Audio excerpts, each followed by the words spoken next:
Hey, everybody, welcome to lesson number 11. We're talking about Bible practices and study. How do we study scripture? What does that look like? How do we incorporate that into our day? That's what we're going to talk about during this lesson as Chris leads us to some different practices on how we can look at the Bible and resources that we need to make sure that we're also incorporating into our study. It's a good lesson. Chris, what you got on this one? So the reflection activity will end us in studying the scripture just like you would if you were trying to write an encounter lesson for the Mm. church.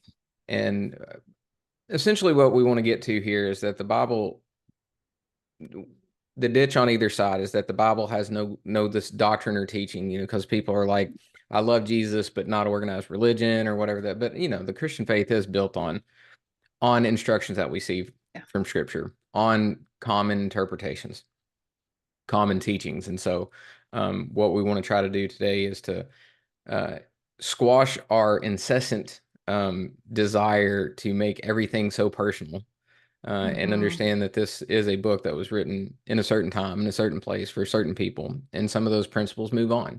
And so we want to learn to be good Bible scholars, and so introduce ourselves Yeah. to different, like I said, different tools and things available to make sure that we don't go Jim Jones or Yeah. Let's not do that. yeah, Let's those not kinds of do that. things. We Yeah. want to be Yeah. faithful to the interpretation of scripture and to use scripture as a Yeah. guide and a rule for our life. Yeah. And speaking of encounter, just as you're getting to the end of the study, you've only got a couple more left to go. If you're Sunday school or if you personally would like to jump into another study that Chris and I do, check out the encounter through the Cumberland Presbyterian Church. Blessings.